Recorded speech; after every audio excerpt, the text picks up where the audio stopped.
Pledge of Allegiance. I pledge allegiance to the flag of the United States of America and to the republic for which it stands, one nation, under God, indivisible, with liberty and justice for all. Good morning, everyone. First item is the agenda approval. Mr. Chair, we'd add an item under the administrator's section to discuss the Enbridge request from Marshall County. Yep. Mr. Ted, I'll make a motion to approve. As amended. I'll second. Yep. Any other discussion? All in favor, say aye. Aye. Opposed, same sign. Motion carries. Any public input today? All right, hearing none. On to the consent agenda. I'll move to approve. I'll second. Any discussion? All in favor, say aye. Aye. Aye. Opposed, same sign. Motion carries. County employee recognition. Morning, Mike.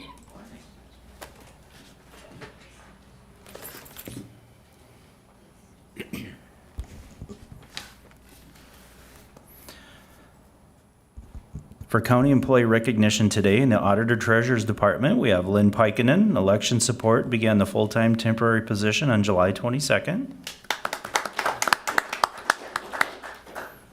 In the Sheriff's Department, John Kalstorff, correctional officer, is recognized for 15 years of service on August 1st. Kyle Norrie, patrol sergeant, is recognized for 5 years of service on July 29th. And in the Highway Department, Christina Rice, Highway Business Manager, Accountant, is recognized for 10 years of service on August 8th. And in Human Services, John Wyzek, Transit Driver, is recognized for service from April 8th, 2016 to August 8th, 2026. Thank you, Mike. Yep. Eric, Environmental Services.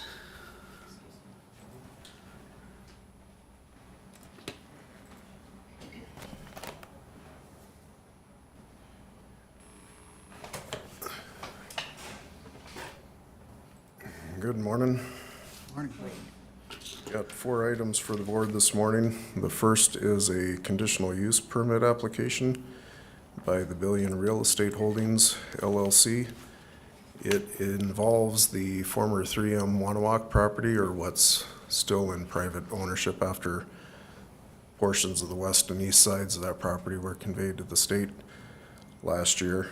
But the applicants are asking for a permit to be able to essentially operate the property in a similar manner to 3M, only the difference would be, in addition to using the property for Billion's internal purposes, they also wish to make it available for other corporate business groups to rent the property in its entirety, so there wouldn't be multi-party groups there at the same time. It would be you reserve the entire property for your particular group, and you don't have to worry about others being there at the same time.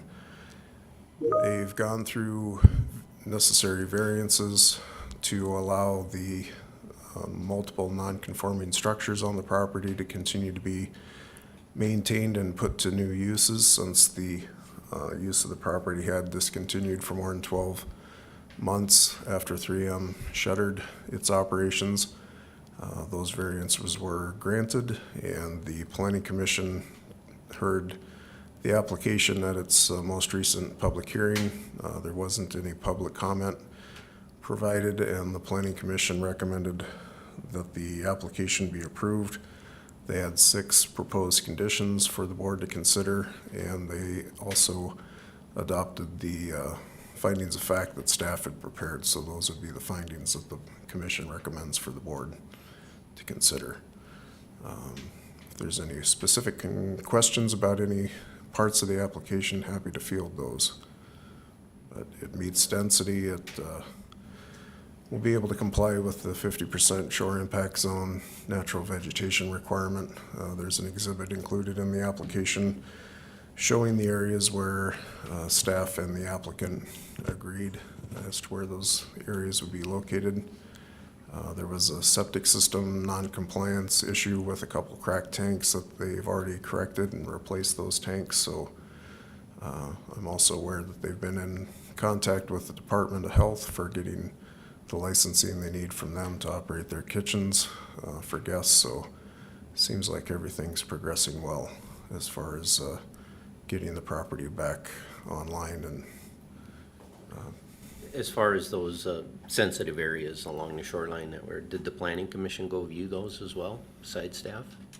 yes, they went out there on the lot view day and toured the property, and they had done so also for the variances, so not that they walked the entirety of the property, Yeah. but from the areas that they did go, you could see the shoreline, and yeah, it's very nice on Petite Lake. It's mostly all natural, and on that bay of Big Man Trap and their ownership, it's very well naturally vegetated too, so it's atypical for what you see on most lakes, in a good way.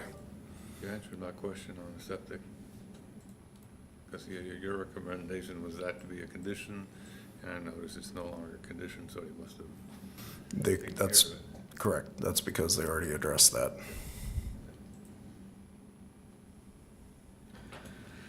Well, the only comments I have looking through, I thought, you know, the planning commission did a great job. I think it's wonderful that the resort's gonna be back in business, and appreciate the fact that the Billions are willing to invest in our area. I agree. And as the vice chair, of course, I represent the county board on the planning commission. I think the planning commission board of adjustments did their due diligence, and I echo what David said.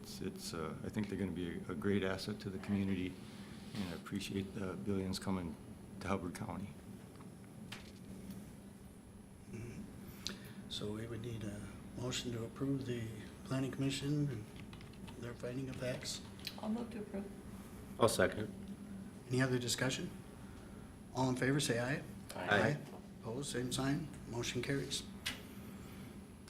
Okay, thank you. Next item I have for the board is also a conditional use permit application, and this one is by Hubbard County Parks and Rec. It involves the Deep Lake property, the new county park that's in development on Deep Lake on the east side of County 4, as you about halfway roughly between Emmaville and Lake George. There's 439 acres involved. It's kind of a unique first time with a conditional use permit where we have a use that will be in Shoreland but also outside of Shoreland. So the larger RV campground that's proposed just north of the main entrance road is outside of the Shoreland area, so that's why you don't see that addressed in the proposed conditions that the Planning Commission prepared. During the hearing, there weren't any public comments offered. There were some questions regarding information in the application that wasn't totally in agreement on a few things, and they got clarification on those items.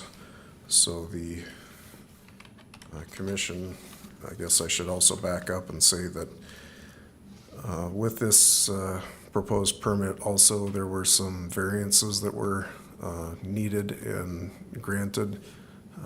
They were for the access road into the park and the portion of the parking lot to be within the 150-foot setback. So at last month's PCBOA meeting, the variance request for 130-foot setback for the parking lot and the road were granted with the condition that the parking lot be developed according to the site plan sketch that was in the application. And then there was also a variance request to be able to place a 20 by 80 wooden deck viewing area atop the existing retaining wall that is on the south side of the main body of Deep Lake, and that variance was also granted. And so that's what leads to what you see on the third condition that the Planning Commission put forward. I added in underlined text some additional language to make sure that the items that were approved in those variances would be also accounted for in the listing of the various improvements that are allowed to be placed in the park.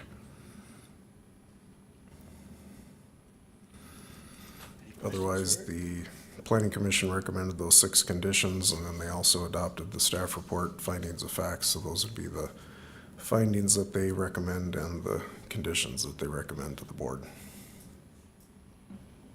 I'll just comment again too, Planning Commission Board of Adjustment had some tough questions in that for Corey that Monday night, and I think we did a good job of answering them. I know one of the questions was asked what they were approving, and you know, we talked about that and had other discussions on it. So I think everything's been covered, but you know, something might pop up. But the part about the RV park being not in the shoreline impact zone, or the 1,000-foot setback from the ordinary high water mark, there was some discussion about that, and that was the first time I realized that was out of the 1,000 feet. And I gave my opinion as a commissioner. I said I can't speak for the entire board, but I felt that it was good that we had that it was out of the 1,000 feet, so it gave us some wiggle room to do some other things that, I mean, this is what we want to plan, but what if something comes up? Now we don't exactly have to come back for maybe something minor for that area of the park. But like I say, I think the commission did a good job. I have one question.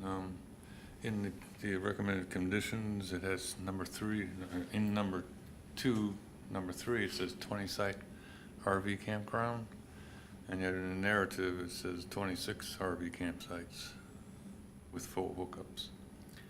So the campground mentioned in the condition is the campground, the second campground that falls within the shoreland area would be located when you take the main drive into the park. Then there's a spur road, another access road that goes south just before you reach the park visitor parking area. And when you take that side road south, at the end of that is where that 20-site campground would be. That would not have full septic hookups, but would be serviced by a proposed shower house, bathhouse combination maintenance building that would be placed down there. So it was that campground with 20 sites and then a 26 RV campground. Yep, so there's 2 separate campgrounds. Yep, one's in Shoreland and the other one would be outside of Shoreland.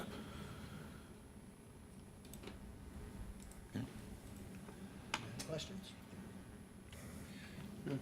I'll make a motion to approve and adopt the findings of fact from the Planning Commission. And the conditions? And the conditions, yeah, sorry. This is Ted, I'll second. Any other discussion? All in favor, say aye. Aye. Aye. Opposed, same sign. Motion carries. Okay, thank you. Moving on to the third item. This is the Intuitive Municipal Solutions permit software solution that we've discussed at the June and July work sessions. It would provide permitting solutions for my department, the highway department, the auditor treasurer, as well as the solid waste departments. And you've got a copy of the agreement in the packet that was vetted by the county attorney, who made some suggestions for edits that the vendor incorporated into the agreement. As far as funding and how this would be covered in 2026 from the Recorder's Compliance Fund, there would be $25,000 used. In the Capital Improvements Fund, $82,000. That would cover the initial outlay that we're required to make upon execution of the agreement and within 30 days of execution. And then in 2027, when the additional amounts would become due, $82,500 would come from the Recorder's Compliance Fund, and then the annual maintenance costs for year 1 and subsequent years are accounted for in the IT budget. Question I would have, is that 108 in 2027, is that already there? Or is that gonna be part of the budget in 27? Are those funds already there? Yes. Yes. Okay. The only thing that's included in the 27 budget is the annual licensing after that's added to IT department, and a portion of the funds from recorder's compliance, that's gonna be in the 27 budget, but it's existing funds. I have one question, I don't know, you probably can't answer it for me. Through all this permitting process and through this Intuitive Municipal Solutions, Highway is quite happy with the program that they have that gets their applications in through that, I think it's RT Vision. I wonder if there's any way that they could keep their program for their permitting and just have a link on this website for all of this permitting that would just take it to that, instead of changing the system at Highway, just due to this change. Is there any way it could be incorporated into it, as I'm wondering, without making Highway switch everything they have? They could do that, but it completely obliviates the goal of making this easy for the customer.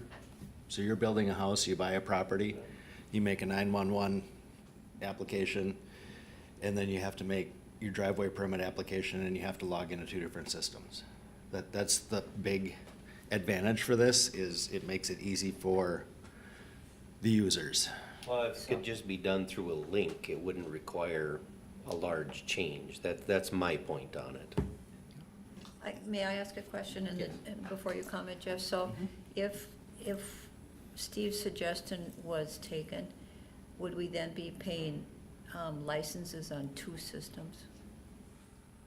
I don't think the licensing for RT Vision is any more, because we're using a portion of that. We're already paying the license on RT Vision. Okay. So there's not a duplication of cost. I had the same questions that Steve did. It's my understanding that the Highway Department has a system that's working. And that was, in a nutshell, that was gonna be my ask, is can they keep their RT Vision system? And it sounds like they're using RT Vision for other things besides the permitting, and maybe incorporate this. Maybe over time, they could walk away from RT or transition away from it.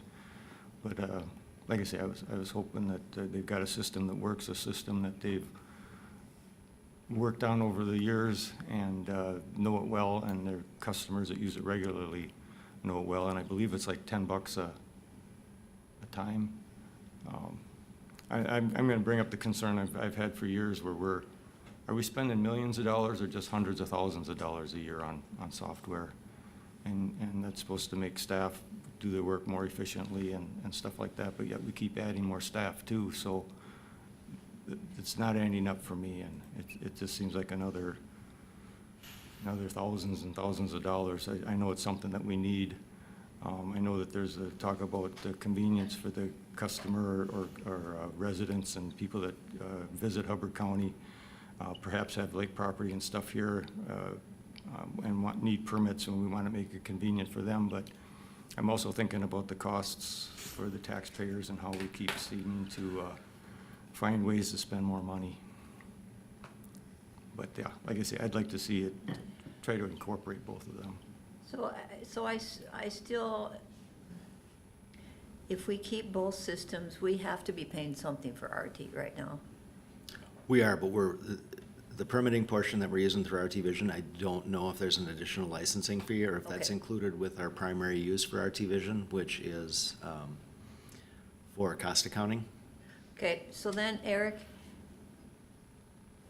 hearing from the 2 commissioners, can we just take Highway off of this? What else does Highway get out of this? Well, with what's in the proposal, they would have the 5 existing items that they have set up in RT Vision, developed and included in the IMS software So if highway would be removed, then we would want to go back to IMS and ask them to amend the agreement to exclude that, since there would be some changes, understandably, to the pricing.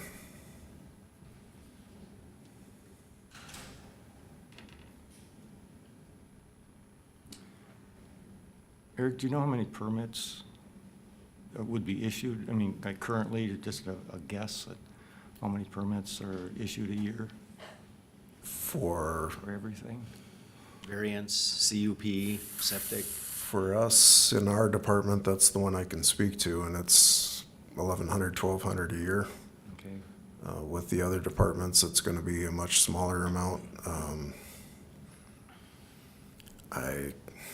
It'd be, I'm guessing, under 100 with highway, from just going off of memory, and solid waste is gonna be a similar number that they would be dealing with as far as waste hauler licensing and out-of-county permits or licenses. I forget which term they use for those. Auditor treasurer, I'm not sure how many of those liquor licenses they process, but I would imagine it'd be under 100.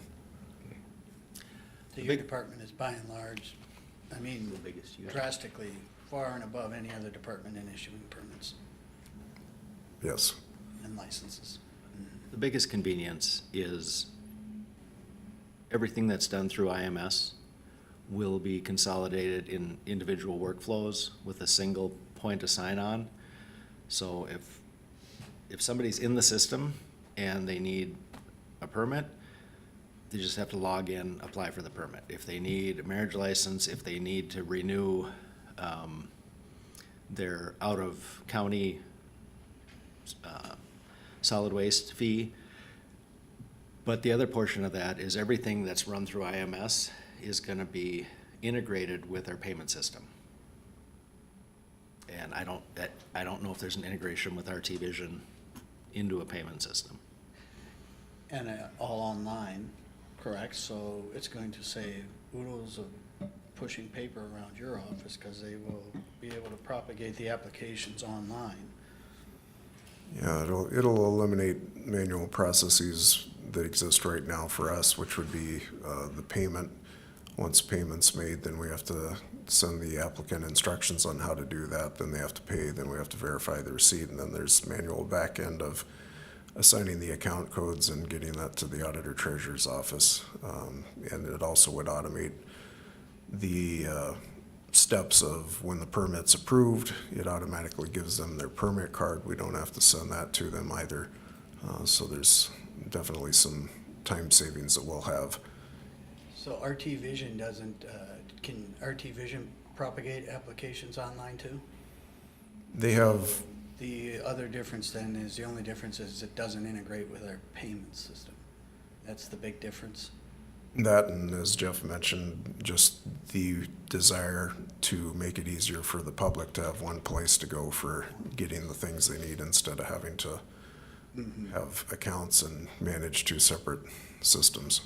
And obviously, RT Vision can't do everything you want it to do. No, I've looked at them over the years multiple times, and it's, it'd be like using an old green screen software compared to the most current Microsoft operating system. That's the difference between RT and IMS. IMS is using the most current technology, and they're compliant with as far as the ADA things that we need to be concerned with in the coming years with the website, and so they're. So my question is, when you compare apples and apples here, is it just a matter that the highway is used to using RT Vision and doesn't necessarily want to migrate to a new system, which I totally get. I mean, once you're comfortable running something. But if apples to apples, you're comparing them and they're the same and one has more flexibility and one stop, why wouldn't you make the change? So, may I say something first, Ed? So I respect what you two are saying, but I'm frustrated because we spent time on this at the work session and this was never brought up. Mhm. And now we're being asked to vote on something I'm just hearing about. Yeah. And it's, this came up after the work session. It's one of those things, that we're talking about convenience of getting a permit. How many times does a person go online to get multiple permits? I personally have to ask that question because I've never got a permit from the county. So I'm wondering, do you go on and get one permit every time you go on to get something, or does a person go on and get half a dozen permits for different things all at one time? I think if you're gonna go on one time to get a permit for septic, and then the next time you go online to get a permit for a driveway, you know. So it still comes down to me to fundamental questions. If the only difference between the two, and we're getting more flexibility with IMS, and the only difference is a different login screen, I guess I'm confused why it would be an issue, except that we're comfortable using the system we're using. Yeah, as to your question, Ted, when someone buys a property and wants to build a house and develop it, I did that myself a couple years ago, and so you'd be looking at, you know, if you're in Shoreland, you'd need a land use permit from my office, septic permit from my office, 911 address from my office, and then if you're on a county road, then you're gonna need a driveway approach permit from the highway department. So that would be an example of being able to do all those things with one software would be convenient. Or in the case of like the Billion application that we just processed, they also need a liquor license, so they'd be able to have submitted their conditional use permit application to us, their variance applications through IMS, and then also applied for their liquor license through IMS. Those would be a couple examples of where there's multiple things that are needed at the same time. So I do see here the agreement discount is good through August 31st, so we could table to the third meeting in August, but they're gonna have to make a decision then. We need to vet this a little more. And I guess I would like to have more discussion on it. I would be ready to approve today, knowing that if Highway could keep the systems that they're using, because it's already, it sounds like it's already being paid for through RT Vision. And with RT Vision, could that portion be excluded under the next contract, and would that save any money if it were? Or is it all just bundled in one payment? It's primarily bundled. I mean, if there are implementation costs specific to each of those few workflows, it's hundreds or a couple of thousands of dollars out of that $100,000 preliminary. So it's not gonna really change the cost. So then I would be interested in knowing, Eric, when you were explaining how this is integrated with payments and then RT isn't, so then what is that gonna cost in staff time? That was To gonna. keep RT? Yeah, that was gonna be my next question. If we don't go under all IMS all the way across the board, what is the effect of staying on RT Vision at the highway? What effect is that gonna have on the other departments in the workflow? Yeah. Nothing. That's the- It's not gonna have any effect. The effect is gonna be that customers will have a different experience with that department than they do with the rest of the county. Yeah, but so then if we use RT, will payments be allowed to be made here? They'll be Or- manual. So there, what is that costing us in staff time? It's de minimis. It's within the scheduled hours, but it would be, they're getting a card reader at the highway department. They'd be able to accept payments, but it wouldn't be integrated in the workflow. So there's two options on the table. I mean, either adopt it with the allowing highway to stay with RT Vision and pull those pieces out of the thing, which you know the price is gonna drop some, or table it. Or adopt it as it is, and we will work through the issues and discover the best alternative as we go through. Leaving on the table the option of highway staying with RT Vision if it serves their best purpose and the public's best purpose. It's gonna be a process. I know people don't like change, and I know that that's all this is, but, That's what I'm afraid of. but there's discovery items and workflow in this.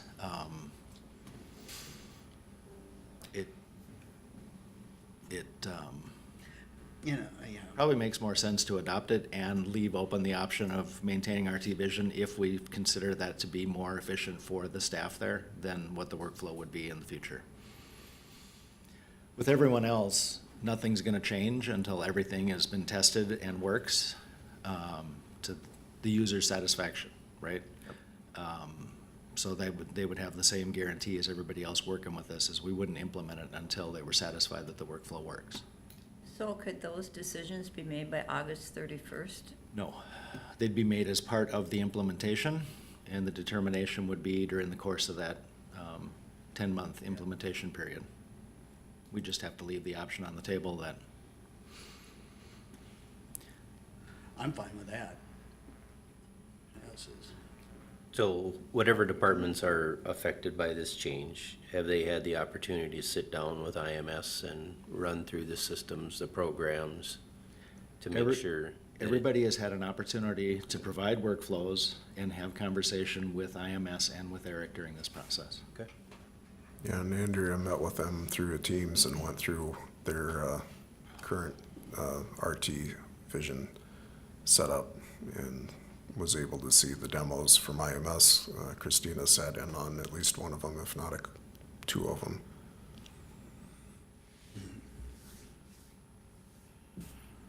And Commissioner, you're not the only one hearing this for the first time today. Yeah, I would ask that this would be handled differently in the future. So are we comfortable with adopting it, but allowing the highway to be flexible on the implementation, whether they stay with RT Vision or move over? Yeah, I'm comfortable with that. Eric did make a comment about if they reworked the contract with IMS and not had them in there, if that would be any cost savings. If, And you can determine that during implementation. By that time, highway will know if they're willing to or not. I'm pretty sure IMS will work with us. Yep. If we determine in discovery, extensive discovery, that we're not gonna do those workflows, that they would. I don't know why they would. They would, Yeah. but out of that amount, that's gonna be a small amount of cost. okay. Last time we modified the scope of this, it didn't change by more than a couple $1,000s, did it, Eric? It wasn't much, no, but highway's been included in the proposals most of the way through. I'll make a motion to approve. With the wording that Jeff said. Yeah, we'll be working through this. Is there a second? More time? I'll second, Any just to other keep moving discussion? forward here. All those in favor say aye. Aye. Opposed, same sign. Motion carries. All right. Okay, thank you. And then the final item I have this morning is follow-up on another topic that we've talked about previously through the summer. And that involves proposed amendments to the Shoreland Ordinance and the Subdivision Ordinance to modify the processes that are used for approval of conditional use permits and plats. As a quick background, the discussion was and direction given to the Planning Commission and staff to modify the conditional use approval process to place the final approval with the Planning Commission, as that would shorten up the timeline from 2 months to 1 month. And then the other was in regard to the plat approval process, which currently is a 4-meeting sequence of prelim approval by the Planning Commission and County Board, and then the same 2-step process for final plat approval. And there, the proposal is to amend the final plat approval process to have the planning commission taken out of that and have final plats just come to the county board. And that would eliminate a month from that timeline. In the course of working on this, after I met with the board, I realized that interim use permits I had forgotten to mention. That's kind of a smaller sibling to a conditional use permit. It's usually for a shorter period of time, up to like 5 years. It's used for things that don't have as much likelihood of being a permanent property use. So currently in the Shoreland ordinance, the one item that we have as an interim use permit is an extractive use, which makes sense because a gravel pit is typically not going to be in operation for a long period of time, or if it is, it's good to have it go back through the review process that an IUP allows, so that you can deal with adjustments to how the operation is taking place as time progresses. So the proposal would be to also have IUPs be able to be acted on by the planning commission at the final approval stage. And then the last item was something unexpected that came up recently. When I was visiting with our DNR area hydrologist, he brought to my attention the fact that Daisy Lake, which is on the north side of the city of Nevis, previously it had been not classified and not included in the Shoreland ordinance. When the city of Nevis went through amending its Shoreland ordinance late last year, the DNR decided in that review process to classify Daisy Lake as a natural environment lake. And that happened in October, November of last year, and the hydro apologized for not notifying us at that time. So the Shoreland ordinance currently, as written, would have jurisdiction over Daisy Lake, but it would be good to just add that to the list of natural environment lakes while we're making these other amendments. And then that way we can make work of notifying the affected landowners around Daisy Lake that their property now falls under the Shoreland ordinance jurisdiction. So that would be the new item that was not part of the original scope. With that all said, the Planning Commission reviewed the two drafts and unanimously recommended those back to the board for review, and if they look acceptable, then the next step would be to schedule a public hearing to consider adoption of those amendments. So with the addition of Daisy Lake as a natural environmental lake, how would that affect that campground that's on the west side of it? Yeah, that campground as well as the one on the east side would both then become, or I should say are now legal non-conforming uses. Yeah. And But then, anything that happens within those two would have to be permitted. yes, yep. Okay.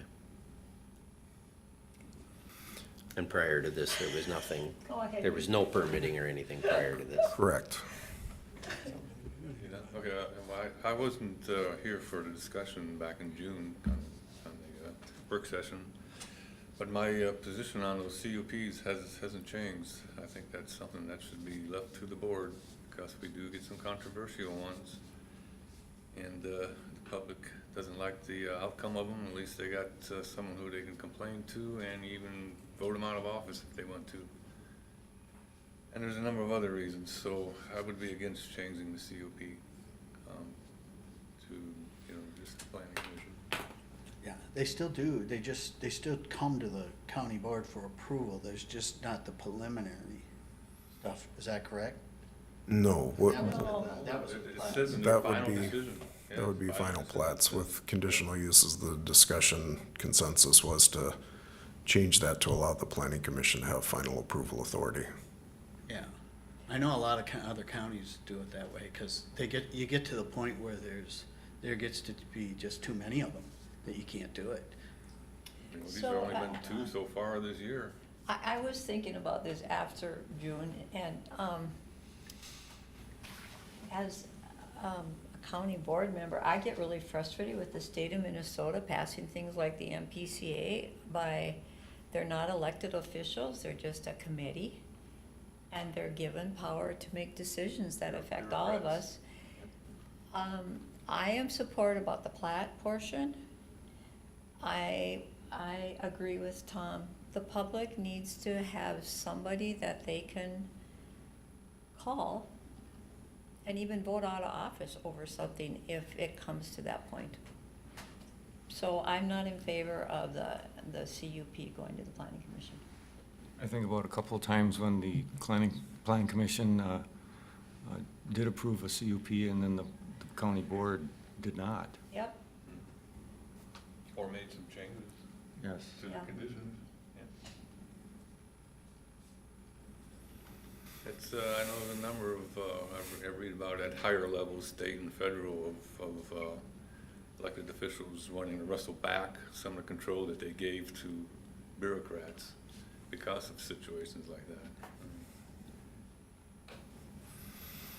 Yeah, Plus, someday if the county continues to grow, you won't have a choice. But, I mean, right now, you can probably continue as you are without a problem. But all of a sudden, when you're doing, 6 CUPs a month, it would get pretty, you've been through a couple of them since we've been on the board, where they went for hours. Oh, yeah. I question I mean, look at how controversial the campgrounds have been. If the planning commission makes decisions on this and has the final say, I'm not sure I think I would struggle sometimes to find someone to serve in that capacity. Well, on Because they top of wouldn't that, wanna they wouldn't wanna deal with the conflict.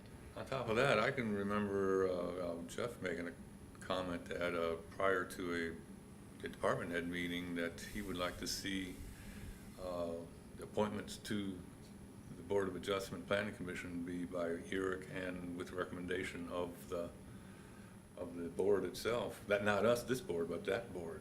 I mean, that would be giving total control, bureaucratic control then. I mean, we'd have to, if you didn't like that, you'd have to take it back at some future county board meeting.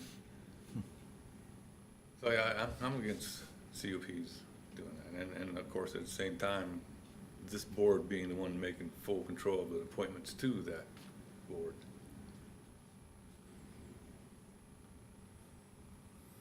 I mean, we got a good planning commission board right now, and they do a very good job, but in the future, you might get some that you don't like, and they don't like their decisions. And we currently have a stellar ESO department, but what happens if we accidentally have a bad hire? There's mechanisms in place to deal with the planning commission BOA members that aren't doing their job well. You can always not renew their appointment. Same with staff, that can be dealt with through Jeff's position. This was, I mean, we can make changes. It's just kind of a 180 from the discussion at the work session and the direction that was given. Right, I didn't think it through well, Eric. And it does fit, as Jeff has mentioned previously, I believe, about this being in line with direction given through the strategic plan of looking for ways to streamline, shorten processes for development to take place and get economic activity going. If I was at the board's work session, I would have brought this up just as I have here. And actually, at the time of when the Board of the Planning Commission approved, made their recommendation, and now it wasn't very long. So your suggestion, Tom, would be you're okay with everything, but you want the CUPs to CUPs stay taken the out. way they are? Stay the way they are, yep. I would support So that. if you're gonna have CUPs stay the way they are, then interim use would probably be best going along with that too, since they're somewhat similar.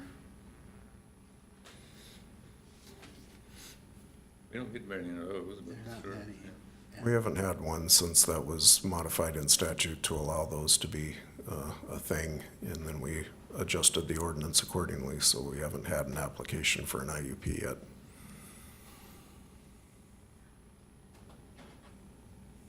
So yeah, I totally understand the concern, so I mean, I'm good with it, if you wanna pull that piece out.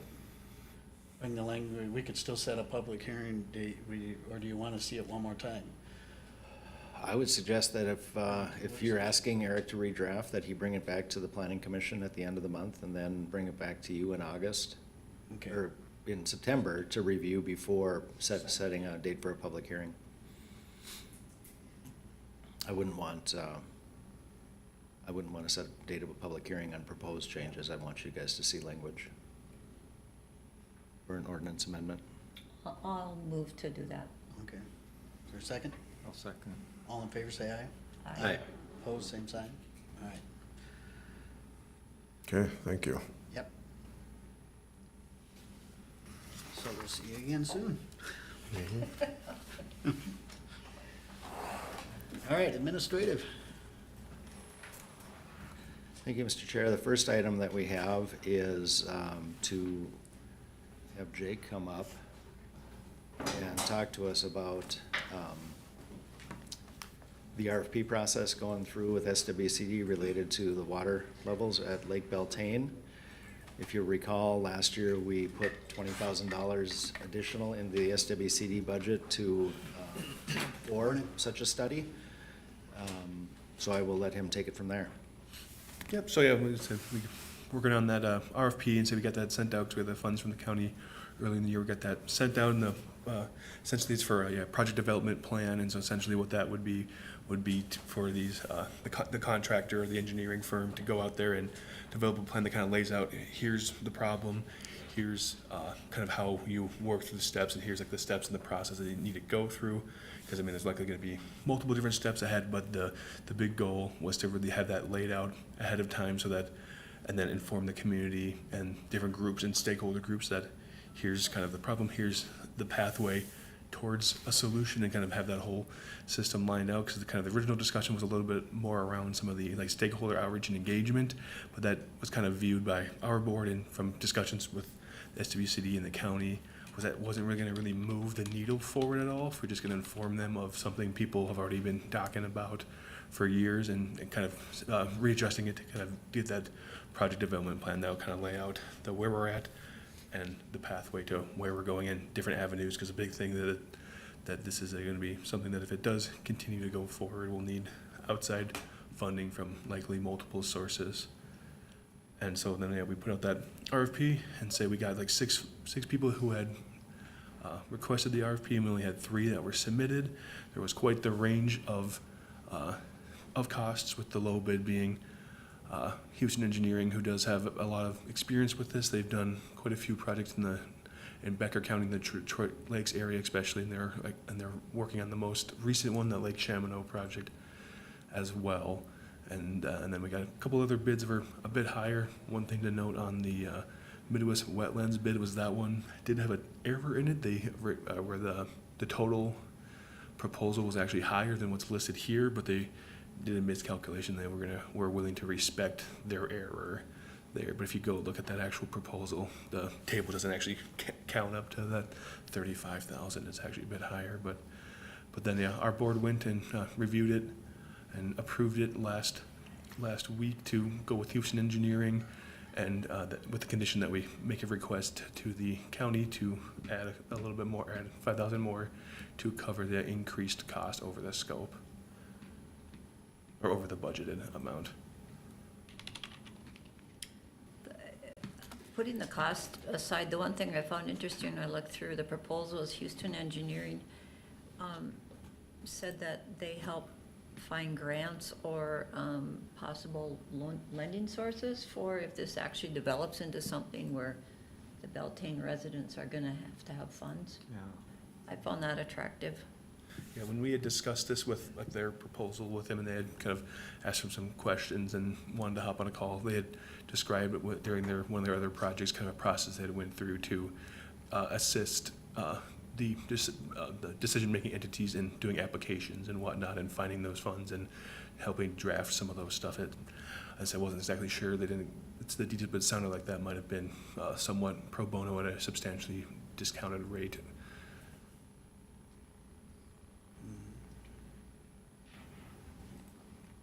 So do we have a place to find $5,000? You can find 5,000 anywhere. Honestly, I think, I think within this year's budget, we probably have it within the commissioner's budget. Yes, we can find $5,000. Or, as Jake and I discussed, we could either ask Houston to reorganize the work and do what they can for 20 and put something off, or my suggestion was to come in and ask for the additional funds because it really seems like the bundle of work they're presenting is gonna point us in the right direction. If I'm looking at it, so I'll pull it up. Well, I'm afraid if you cut it, the places they're gonna cut is on some of the stakeholder engagement stuff, and I don't think that's good, because I think that's the most important piece of this entire thing. And so just from my review of it, and say probably the place I would recommend if it were to be shrunk would be in some of the permitting stuff, because that would likely be done at could also be done at a full-scale feasibility study, but it would be nice to get a lot of that stuff at right now so that we know going ahead how big a feasibility study might be. In the administrator's budget, I have 10,000 for professional and technical services, and I've used less than 1,000. So I can code the extra 4989 out of an existing budget within administration. And professional and technical services would be appropriate. Yeah, thank you. Looked in the couch and found some money. Well, well, I would make a motion to approve the low quote. I'll second. Any other discussion? All in favor, say aye. Aye. Opposed? Motion carries. We found it. Sounds good, thank you very much. Yep.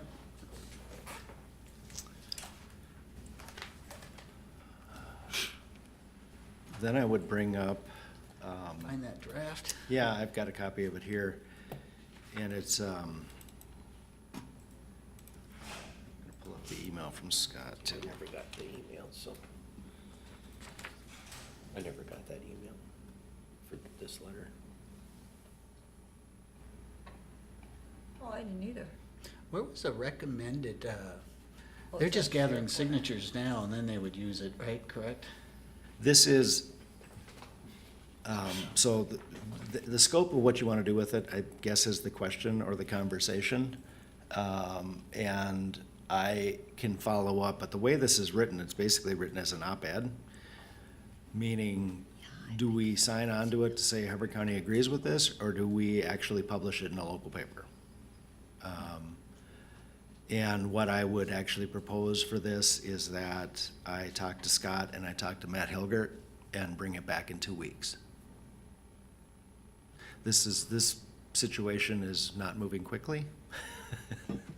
It's, there are two appeals out right now. One is related to valuation, which I believe is settled, but it's settled and sitting on a shelf waiting for the discussion to come around to the MBCA credits. And that is a long ways away from being settled. So I think what I would do is forward this to all of you, so then you all have it. And then some comments from Scott in Marshall County and Matt from AMC. And then when we determine what the options are for us, bring it back in 2 weeks for you to determine if, And do you reach out to our townships and school districts that are affected by this too, and see if yeah, it's something they and wanna there's, do? the scope of this could be several things. We could send a letter from the Board of Commissioners to all the townships and cities within the county, or we could publish it in a newspaper. That's the scope of this, is I think what I'd want to clarify what Matt thinks is a good idea. What I will tell you is that the local Enbridge rep is running around trying to do damage control on this. Had a conversation with Mary Thompson first, and then came to my office and got blasted for the same things. Not being a very good partner, right? In one hand, they're coming in saying, we're gonna do this development, we're gonna pay these taxes, and then the other hand, they've got lawyers lining up to fight the valuations. They wanted to. So So how about we go slow to go fast here? I think it'd be better if I think it's good to bring it up, and I'm sorry that I didn't earlier, but I think I will follow up with Scott Peters and Marshall and Matt, and if there's a scope of action they're looking for people to take, then I can put that together and bring it to you in 2 weeks. It'll be a little more comprehensive, and you'll have a little time to digest it. And, I don't think it would hurt to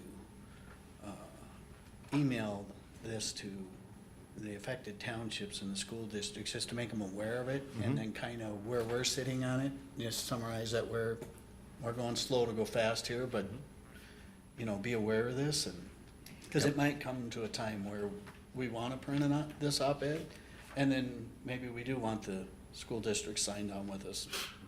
So I'm on an email chain from Matt and several other counties, I'm not sure if any of you are on, but they are working with the school districts and the townships to make them aware, so. Okay. Yeah.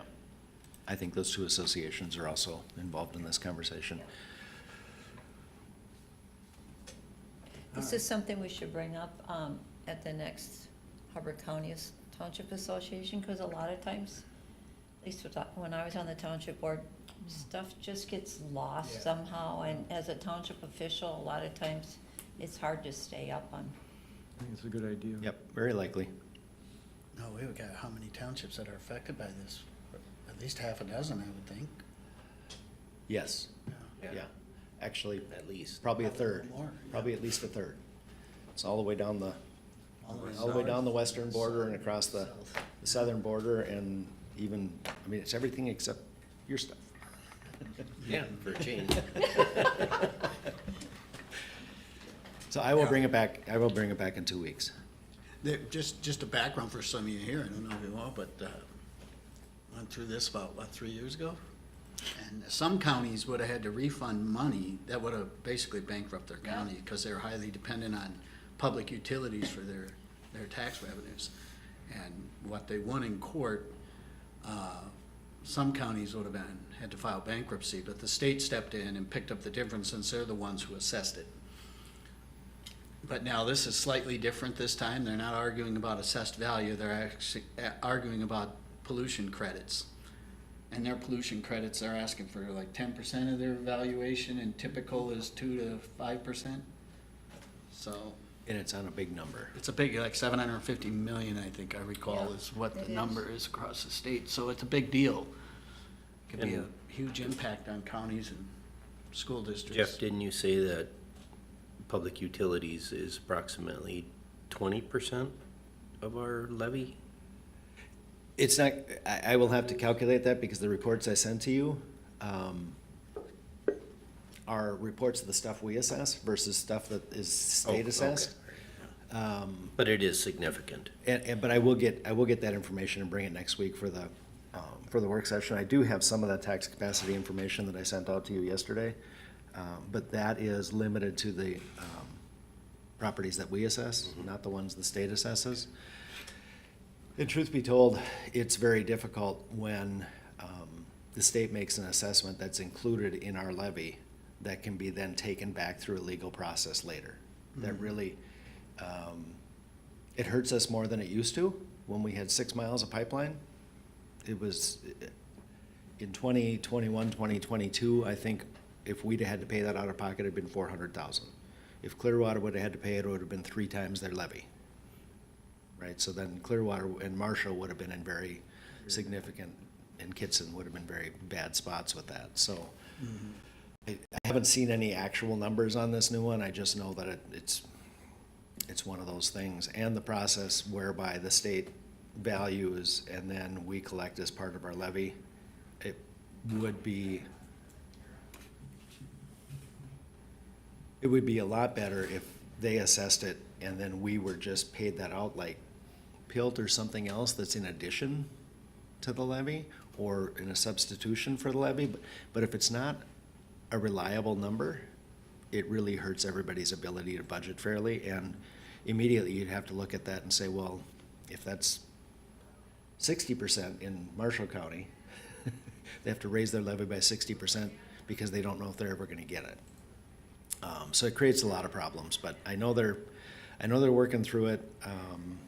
I know that the Department of Revenue worked really hard on the last one and has worked diligently to review the appeal on the valuation at this point, so that's done. But this other MPCA thing is again, it's a little bit different. So we'll get more information. I'll bring you some more information about who's paying what in taxes within the county for a conversation next week. And I'll bring this back to you with some feedback from Scott and Matt. And that will be in plenty of time because the next Township Association meeting is September in Henrietta, I believe. All right. Everybody good with that? All right. Preliminary budget discussion looks like we're up to. Yeah, there are more questions than answers at this point. I'm gonna start with the staff request that we've received this year, and I'm giving you everything everybody submitted, and I know what the answer is on the vast majority of these things.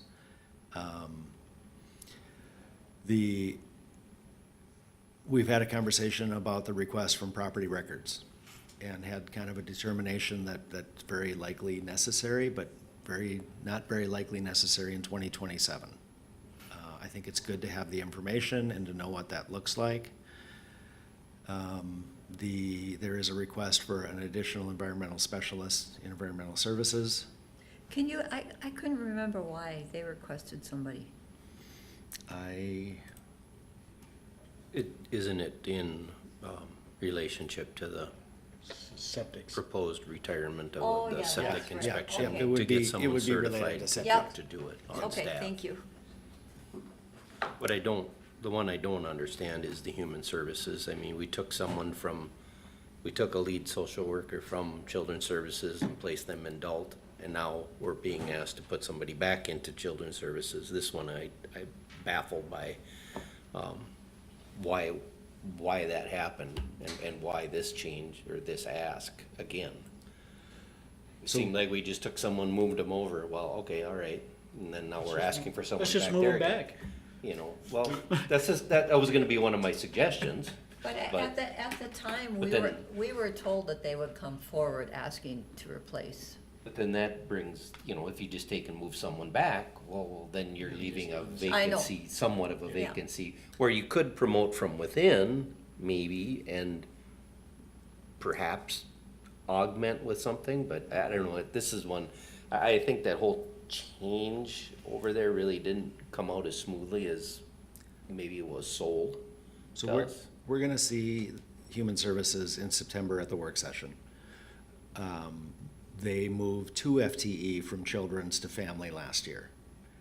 And they knew that was gonna create a pinch, but they also knew that was the best way to tap into the largest amount of revenue recapture we could, because that's where the number of our cases are, is in adult services. We knew with MAPA coming up that compliance was probably gonna require this. Again, I don't know if it's 27 or if it's 28. This creates a lead position, which doesn't presuppose that somebody internal wouldn't apply for that position and we'd backfill another worker within the division if we had interest. I'm just, at this point, relaying what we're seeing. And this will be a conversation that we'll really have to hash out in September when we get Mike in the room as part of that conversation. The other items are a reclassification of one of our positions in IT to basically promote one of the staff to being a network supervisor, because that's the kind of work that he's doing. And if he were recognized for that kind of work, it would have a bump in the increase. And that's anywhere from $3,000 to $5,000. That's not significant. Solid Waste is asking for a temporary part-time additional FTE of 0.25, primarily because covering for family and medical leave has left them shorthanded. Now, the instance that he cites is at one point they had 3 of their seasoned operators out at the same point.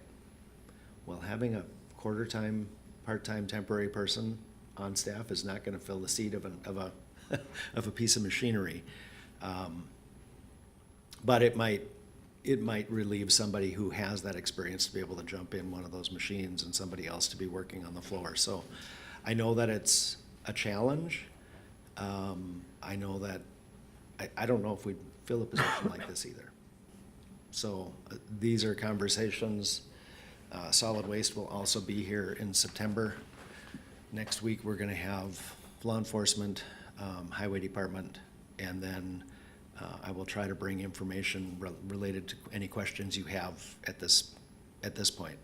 I'm gonna tell you some of the things that I'm gonna look up based on the first draft that you saw tomorrow. So I just wanted to start with, these are the requests that we got. I don't filter them. I pass them on to you. And they are all included in the draft budget at this point in time. So I got a question. So if you have staff that are out on, the paid medical leave or one of these other programs, are we still paying them? So they are getting paid at a reduced rate from the state of Minnesota through that insurance pool, like workers' comp or other systems. So we're paying 0.88, and we're paying half of that, they're paying half of that as additional taxes that are going into the pool to cover that. And that's covering about 2/3. Okay. And then if they want to use their PTO to make themselves whole on an hourly basis, they can. But we are not paying for the hours that they're missing. Okay, so I'm kind of wondering then if those missed hours saves on that part of the budget, so then that could pay for some of this. They should. Okay. In a situation where we're asking for a quarter time, if we're scheduling this person in this position to make up for hours when somebody isn't there, it should be offset by budgeted hours. Okay, So this is the highest end of what this could be. okay, This is showing 0.25 at the mid-range of that position for 580 hours, 560 hours a year, when we wouldn't be paying that. okay, We would, but we wouldn't be paying the regular people. They'd be getting paid from other ways. And if they're using their PTO, that's decreasing a liability that we have anyway. We will eventually pay that number out. yeah, So paying that now, as opposed to 3 years when we pay it at a higher rate, actually benefits us to reduce that liability. So you're exactly right. This is not a one-for-one additional dollars to the budget. This is trying to build in some flexibility for them in scheduling, potentially reduce overtime, which are good things. yeah. It kind of helps me Mhm. say, maybe, yeah, we could do this. I think the two in the middle, where we're not asking for full position, are strong considerations. It's still, we're gonna have Josh here, he can talk more about what that's for. I will review with Fred and verify what we're doing here and that organization. And if you wanna talk to him about that, I can bring him in, but that's also not difficult to do. I sent you another one.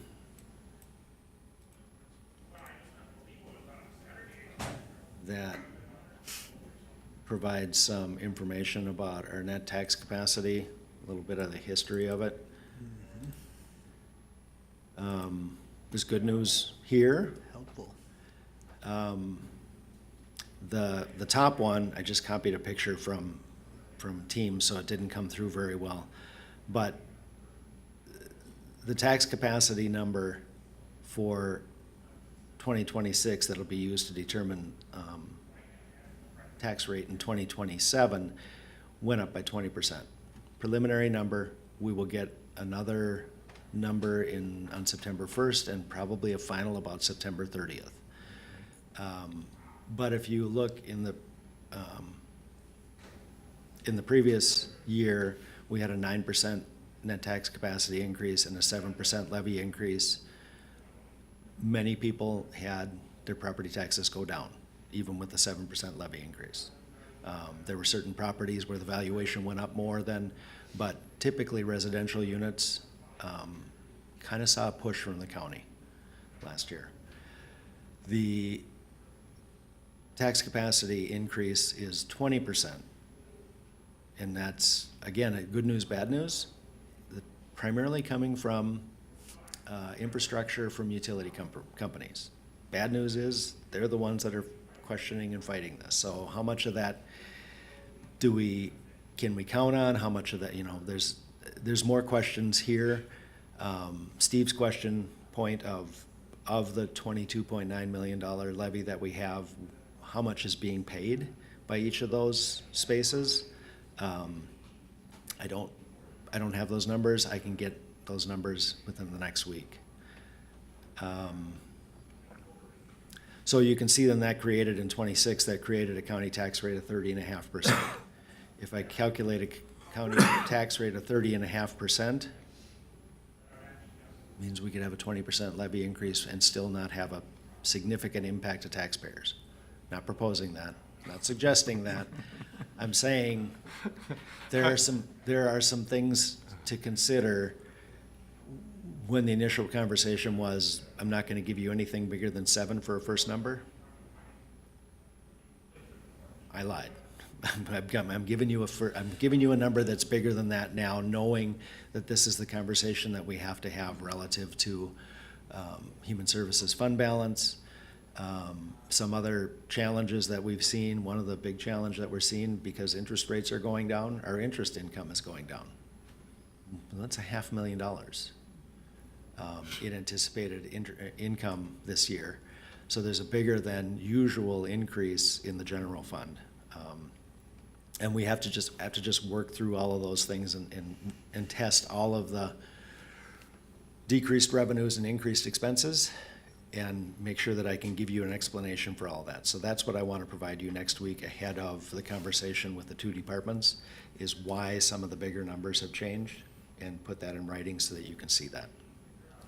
To me, the biggest number in this whole thing is that county tax rate. You look back to 21 when it was 41, and we've been steadily dropping or holding close to the same, which means that the tax capacity is growing faster than our levy is. It is, and a good portion of that is because the economy is growing, and a good portion of that is because the market grew, right? What was the price? What was your home valued in 2021, and what is it valued in 2026, right? So instead of 40% on what it was in 2021, you're paying 30% on what it is in 2026. The tax dollar is still more. And then the levy driver, if you look back, to 2019, was purposely grabbing that Enbridge tax capacity money, was the big jump in that year. That was 23. Yeah, Yep. and I don't think anybody would argue that wasn't a wise thing to do at this point. We've been using that to grow tax capacity. Mm-hmm. So then a couple of other ones that I had Curry's put together for me is just the percentage of, and again, these are of the things that we're assessing. So 42% of our tax capacity is residential homestead, and 35% is seasonal recreational. And then down below, you can see that we've got almost 9,600 residential properties and over 5,000 seasonal recreational properties, which I think is important to know that we have that much of a mix here. This report that shows exempt and the net tax capacity and the percent of total is 0. The interesting thing is when I show the line that shows market value of all of these things, you can see, because people will ask that question, well, how come this many people aren't paying any taxes? Well, if we paid taxes, we would charge it back in more levy, right? We would have to charge that value, and the school would have to charge that value. But I think it's an interesting report, so I'll probably bring those forward too. I have those reports. Over 75% is residential and seasonal residential. Yep. I ran into a realtor at Solid Waste last week, and so I was just asking him what the market's doing, and he said, of course, there's still not affordable housing for people that live and work here. And the average house on the market in Hubbard County is at $750. But he said they haven't seen this market for a long time, that it's a buyer's market for the high end, and so things like property that would have sold with multiple offers in a few days are now sitting weeks, and the buyers are not offering full price, so I thought that was interesting. Yeah, it's getting back to the point where, you know, if you had a home, you could count on it, the value of that increasing 6 to 12% a year, just something in that line, basically better than having money in a bank, right? And I think we're kind of back to a similar place right now, and I don't know how long that's going to hold or what's going to happen, but. So this is showing an increase. The primary increase is we're showing an extra $1 million for human services, which is a 20% increase, which still leaves them using fund balance, which we don't have the ability to do. So this needs more work. When I'm looking at their expenditure increase going up by 1% proposed for 27, I can live with that. When I can see that their income is going down by 26% for 27, that's difficult. I had a conversation with Nancy yesterday, and they still haven't received their final numbers from the state. So these are really super preliminary. She is being very conservative in punching those in to not overpromise anything. So is it going down 26% because of the unfunding of the mandates, or? It's going down, we do not know because we don't have the final numbers. She put in very conservative, low-level numbers here, and I'm gonna work with Nancy and Mike to make sure that we're testing all of those and reviewing these in detail. This is not a true number at this point. No, I understand that, but is the bulk of this coming because the state has decided not to fund things? Or why is the income going down? Federal withholding. Yeah, we knew there was a couple $100,000 Yep. that are coming because of the cost shifts Yep. that we're looking at. And then there's been And that'll changes be- to programs. That'll be in this, but it's not $1.8 million less. So Yeah, these are- I these- know that. These are Yeah. not, this is not a real Yep. number yet. But the SNAP thing and Medicaid, according to our district meeting, that was gonna be like 400 grand for the county. According As- to their numbers that they gathered.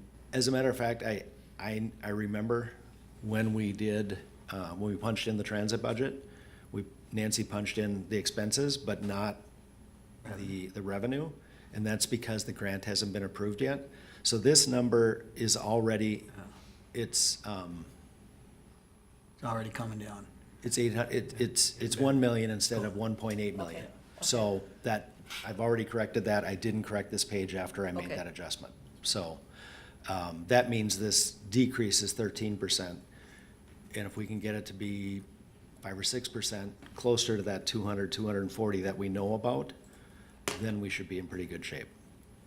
And we're always pushing with human services, which is why we can't schedule them in August, because we don't have the numbers. We should have them coming out in the next week or two. So we'll know that. In general, what I want to do is I want to detail this increase in expenditures, this 1.2 million, so that you can see where that's coming from. I will tell you in the revenues, the decrease, half of that decrease is interest income. So that's a challenge. Public safety, the nice thing is we've, without any adjustments, which I think there's room for, and I'm working with payroll to do this, is that their expenses for 27 are showing at 1.7 less than 26. Unfortunately, their revenues are down 10% as well too. So their net increase, well, actually they're showing a net decrease in levy need for 2027. And there's still a room to have a conversation about that, so we'll do that next week. Highway, asked for an extra $100,000. They are showing the use of, as they often do, they're using a significant chunk of fund balance, but that fund balance is dedicated monies for projects that they have in another account, doesn't affect anything else. So that's not a problem. Solid waste is, Josh always likes to come in with the lowest number he possibly can. And I've asked him to think about it a little bit and make sure that, I think he's talking about a 2 or 3% increase in tipping fees, or in solid waste assessments, which everybody likes. But even just using $38,000 of fund balance, we have to review if that's a good idea. So before you go on, the highway was 3650 last year, right? Yes. Yep, so they're showing a $100,000 increase in their ask for levy. Now, truthfully, the history of the general fund is that our levy for everything other than law enforcement was the same in 2026 as it was in 2021, primarily because our interest income had been going up, and a couple of other items on there. But when everything else planes out, then all of a sudden the confidence in that goes down, and a couple percent on interest earnings changes it when you have that much managed money. I think right now we're calculating that as being about 14 or 15 million that's just dedicated between local banks and Ellers Investments that we're just, and I talk with Marie to make sure that when we have a little bit of a dip like this, when it's time to reinvest things, we reinvest the principal. We have to scrape off the interest for operating revenues at this point. If we're back over 5.25%, we could reinvest some of the interest and improve that fund balance, but right now we can't. So we had a conversation about that yesterday. Debt service, we knew this was going to be the spike because it's the last year or two of the residual from the 2014. From the old jail bond. We have just residual for, I think, in 27 and maybe 28, and then it will drop down below $1 million again. Last year it was 940,000 for debt service.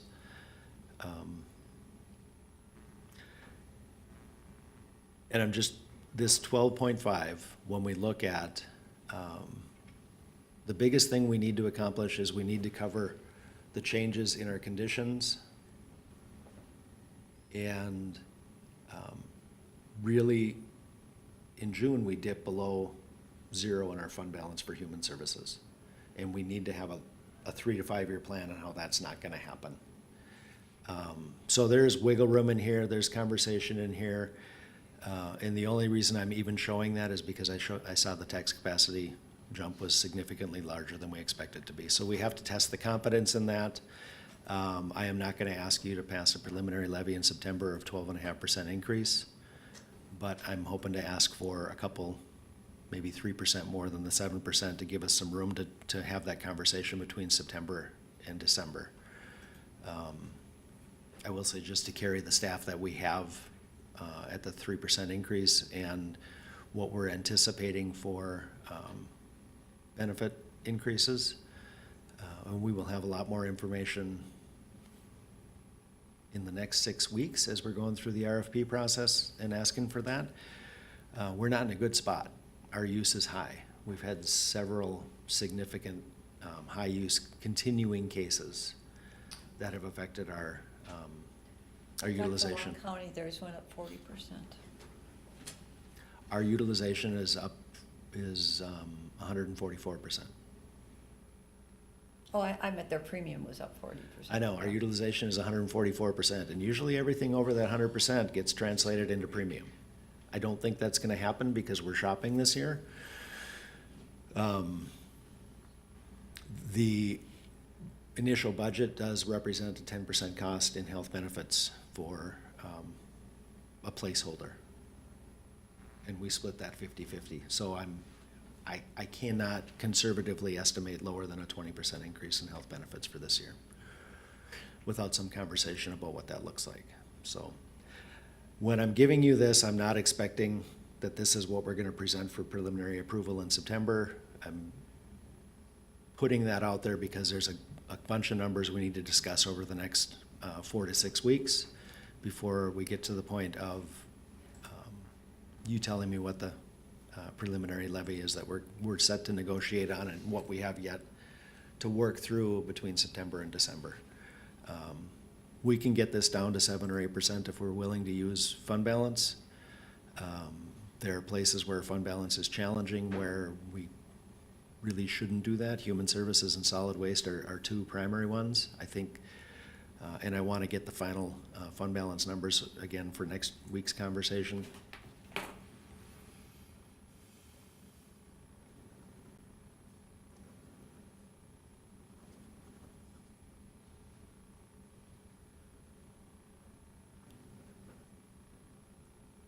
So just a quick summary. Next week, before we start having conversation with highway and law enforcement, I'll have a review of the fund balances and where they stand related to our current fund balance policy. I will have, instead of a tax capacity and breakdown, I will have taxes paid by category, so you can see that, including the ones that we don't assess. And then I will itemize the changes that are, like this $1.2 million increase in general. So when that fund balance is getting low in social services, it looks like the last 2 years it's been at the same time of year, hasn't it? It always is because we basically get our reimbursements on a quarterly basis and they lag about a quarter or two behind the actual expenditures. So the challenge with the staff and the accounting staff working in tandem is the staff have to dot the i's and cross the t's and fill in all the reports appropriately so they qualify for the highest reimbursement rate possible. We don't audit, when we say this position is 40% funded, it's only 40% funded if we do the paperwork right, right? So there, and then when accounting goes through and submits all of that stuff, they kind of have an idea what's coming in. Obviously, the reason that the Human Services fund balance is above the negative line right now is because the third week of June, they got their first half tax payment from the county, right? They got their settlement to that fund. So I'll bring those numbers. I'll bring the tax dollars by category so you can see how much is being paid by farmers, homeowners. Do we have like major controllable expenses that are occurring around that same time that could be shifted? That's a fair question. Truth be told, 80% of our expenditures are staff. So we don't have, the majority of our commitment goes out every 2 weeks. But you know what I mean, if you're looking at a $100,000 fund balance and you're getting nervous and you had a $150,000 software expense at that time every year that you could shift by 30 days or something, it could matter. I will ask them to look, but in that situation, 80% of our cost is staff, which goes out on a 2-week basis. And then I'll have like I said, I'll bring a list of changes that I think are contributing to this, and that will provide the basis for a conversation to say, well, we like that change or we don't like that change, and this, can you do this or can you do that? I would anticipate that by the end of the week, I might have another 121-page report for you. I will submit them electronically to you unless somebody asks for a paper copy. I like to work on a paper copy with my red pen when I'm going through and making lists and questions, so if you want a paper copy, I'll have a new one before the meeting next week. I don't know if it's gonna be the end of this week or Monday again. But there are some major changes that will happen between now and then. So that when we're really having a conversation, I'll update this. This summary is kind of how I work from this for the big picture. And I can provide the history and the rest of the stuff in there, but we are starting in a better place than most counties. Oh, yeah. Even when it looks like this. there are many counties that are, their first number that they're seeing is 25. So, any additional questions or other things you'd like me to bring next week? I like a paper copy too. I like you say, to draw on Should I it. just bring paper copies to the meeting next week for everybody? Okay. Jamie? Our copy, Chop-a-tree. our copier is out of toner right now, so we're, Well, it was Forrester's. that'll be fixed by then. So, okay, we'll bring paper copies next week. I'll make them as clean as I can. All right, anything else, Jeff? I don't think so unless you have questions. Anybody? All right, committee reports.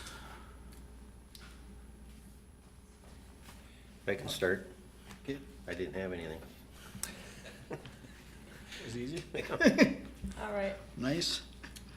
let me find, shoot, I had this up just a second. So, I went to the AMC conflict resolution. It was actually the worst training I've ever taken from AMC.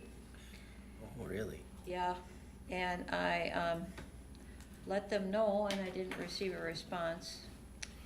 I can't find it, see if I can do it from memory. It started out, so I had a whole moral, I was on a whole moral different page. The two presenters said that we were evolving human beings who were enlightened over time, and that we were all traumatized by the George Floyd murder, which personally I think there's a whole lot more to the story. And then went on to say that never in civilization have we had to make decisions as complicated as we do now. And I actually left Might early. want to ask Harry Truman about that. I know. So I actually left early and I gave the feedback to Matt and didn't receive any response, so I'm gonna leave it at that. Matt, let's see, Dave reports on HLDC and Heritage. I do have one comment about Heritage when you were talking about delay of reimbursements for, Health and Human Services. Heritage, if you're a nursing home, you don't receive your payment is delayed at your current rate for 2 years. So we're getting reimbursements from what the rate was 2 years ago. That's how I'm saying that is.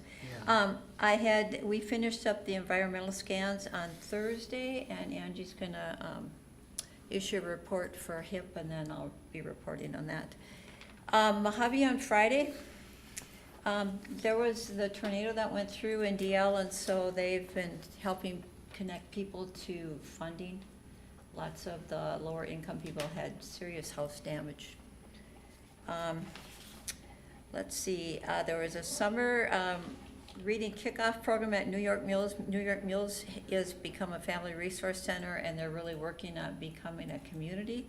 They had 130 children and family members attend the summer kickoff, which I thought was phenomenal. One thing that Head Start is working at is working with families so that they learn the value of consistent attendance. Because one problem they're finding that is common is parents and children don't go to bed at night.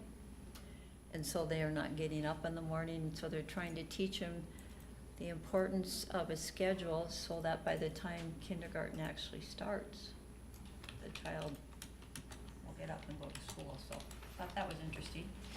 Then we had a really good discussion on what happens if you state the question a different way. And so the example given was a person that is in need of services a lot of times has to retell their story 7 or 8 times. And we all know the power of words. When we say words out loud, we tend to believe what they are. And by asking the question differently, people told the story differently. And so we had a presenter called Kathy Allen. And so the discussion question is what were the assets people in poverty have? What might be unique to them? Might be more abundant than among others, and how can we build strengths that exist already among the people we serve? And so when they started asking the questions differently, one thing for staff was energized. But more importantly, the people that were telling their story started to see that there were positive characteristics about themselves, about being resilient, that could help them move forward. And so I thought that was really interesting. I was gonna talk to Mike about this, and I know a lot of this stuff, you know, you have to ask the question the way it is, because that's the way it's mandated from the state. But this is fascinating to me, because people found hidden strengths, they healed faster, they didn't return to old behaviors, and they saw themselves in a new way. We're all trying to get people to move forward. So it was really interesting to me that if the question is asked in a different way, we might be able to have, it might help with the outcomes being different. So it was a really good discussion. That's what I have. All right, and I have a little piece on the heritage too, you know. The other thing about the rate adjustments, when you do well, if you have a good year and you manage your expenses real well, they cut your rates the next year. So you get punished for you get punished for doing well. I like how that works too. I mean, and then you don't do so well, and they magically increase your rates. It's kind of backwards of the way it should be. And then, most people don't know this, but we're still required to do all the same COVID protocols. The Fed CMS has not eliminated those yet. So if you're out on the campaign trail this fall and you run into Fishbach or Stauber or anybody else running for those positions, or even state legislators, please bring that up, that they need to just be done with those. And It it's costs a in lot of nursing, staff time and nursing money. homes only. It doesn't apply Yeah. to hospitals. So why? What's the point? They just refuse to get around to eliminating them. It just needs to be done. All right, and then as far as how the performance for the month of June went, we're still at a CMS overall star rating of 4, health inspection was 4, quality measure was 3, staffing was 4, and that Minnesota report card's still stuck at 2. I don't know how long it'll take for that to change, but that'll change at some point in time and go up. We had 4 hires, 2 terminations, 3 open FTEs. And as far as occupancy, Heritage Manor is, actually for the first time, everything's full again. Did I say that last one too, we were full, or was this Almost full first? last time. Yeah, we are literally full now, so it's good. As of the end of June, the EBITDA for Manor was a positive 64,361. Cottages was 20,558, and Heritage Living Center was a positive 243,580, because we got the rate adjustment into the financials finally. So the total combined is a positive 332,499 on the year so far. If I could interject, that is with the rate increase, but we actually don't have the rate. We don't have the money yet, though. Is that right? Yeah, that's right. But Because it the should be feds have coming. not approved it, Yep. because of the fraud in Minnesota. And let's see, so Manor, 26 to 26, 30 residents. Cottages, again, are full, and the census at Heritage Living Center was 43. So doing pretty good on that front. And then I think that's probably all I had. Oh, HLDC, a little bit on that too. Find that. Okay. We talked a little bit about the Tourism Improvement District and what our potential role would be if the county or EDA decides to move in that direction. So more on that at those meetings. And Heartland Heights construction is going well. So far, so good. You can, if you go on Heartland Heights Development Commission's website, you can see a flyover from a drone of it. So you can see the progress that's taken place. And let's see, the other thing we're working on is Minn Kota Power is doing some work up in the northern part of the county with us to help, hopefully help market the the industrial park and stuff, so. So some positive moves on that too, so. That's everything I got. Next, okay, well, I had two meetings, one SWCD, I think the highlight of that one was the Belle Taine, which you all know all about that. Had a Parks Board meeting, I think the one highlight out of that one would be, if you remember last month I mentioned about that 0.56 acres that the county has for possible 6 pickleball courts. Well, little rents came up into the gears, didn't totally eliminate the possibility, but there's a $22,000 city assessment on that property that doesn't have to be paid if no improvements is done to it, which is why we haven't been paying it yet. But if any improvement is done to it, that $22,000 has to be paid, so. So the Pickleball Association is interested in fundraising. Would discussion move forward if we took on the 22,000? Yeah, they haven't, remember last month I said they did a motion to recommend this property for that? Yeah. They haven't changed that recommendation, it's just that this is an additional cost that'll come with it. I had one person say that there was residences around there and they were wondering if that would be disruptive. I'm just passing it along as a comment. That's a possibility. I've heard in other areas where the sound of the hitting the ball back and forth can be a problem. That would be something to be looking into, yeah. That's all I got. All right.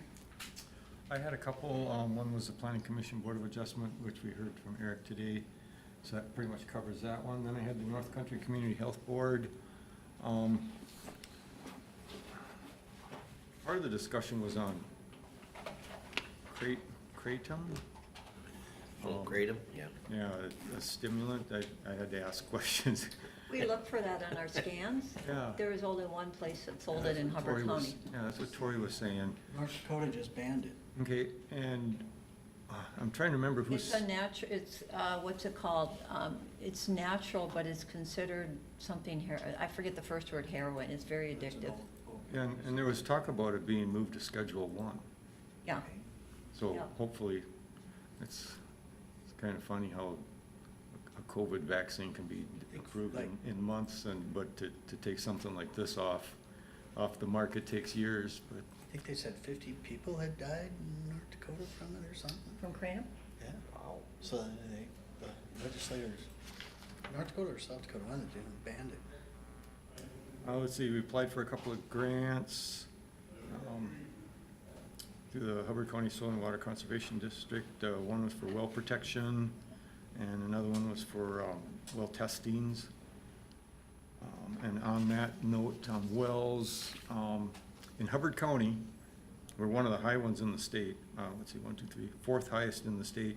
85.4% of our people rely on private wells, Wow. which I thought was kind of high, but we are pretty much a rural county. And there's 1.2 million private well users in the state of Minnesota. And of course, we talked about where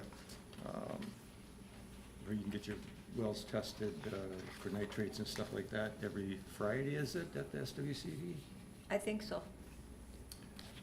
And let's see, also they gave me the annual report and kind of went through some of the infrastructure grants and stuff. Basically got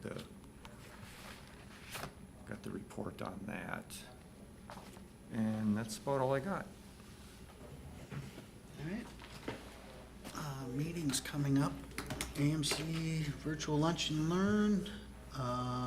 Legislative Platform Priorities, August 10th at noon. And AMC Fall Policy Conference is September 16th through the 18th. I will not be around. Registration is open. Yeah, Jamie, will you register me, please? The 16th through the 18th. I'm driving back and forth. Yeah, I'd like, you gotta register me for that. Anybody else? Everybody? Ted wants to stay over.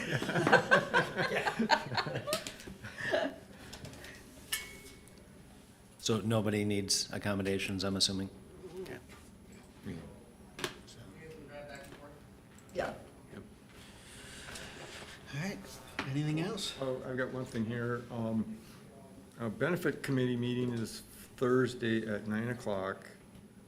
I can't make it, and Tom figures he's gonna be there, and I didn't know, I have Prime West. okay, I didn't know if anybody else could sit in, and otherwise, that's all I've got. And I'm Is gonna be that- gone, oh, go ahead. Oh, Jeff, is that meeting gonna be in here? Or is it, she sent a link for There's a, virtual. there's a link, but I believe that they're gonna meet here. Okay. And I think she may be attending, they may be attending virtually. You don't need anybody else, do you? No. Attending? Okay. Would it benefit me? I mean, I think I'll be done about 9:20, 9:30. I join late. Yeah, I'll ask Mary if she can follow up with you. Oh, okay. Yep. Perfect, thank you. So we can attend virtually then? I will ask Mary to follow up. I'm not sure how she's working that. Because it's always been in here Yep. before, yeah. I can come, there's no problem with coming, I just gotta know which way she's going with it. Yep. Well, you can ask her. We have a negotiation meeting at 11 on the second floor conference room, and then we're gonna have our personnel committee meeting after that's done. Okay, Back okay. here, so. All right. And I'm gone on the 13th, if anyone wants to attend Action Park Rapids at 9:30. That's next Thursday. You come and just give a little update about what's going on, what's been happening for the last 2 months, and then you listen to what else is going on in the community. That's okay. I asked, Steve's gonna be gone. I had asked him. Oh, okay, good. What time is it that Thursday? 9:30 at the VFW. In the morning. Yep. No, it's at night. At the VFW? Hey, Yeah. Pick me, pick me. All right, motion to adjourn? So moved. I'll second it. All in favor? Aye. Opposed?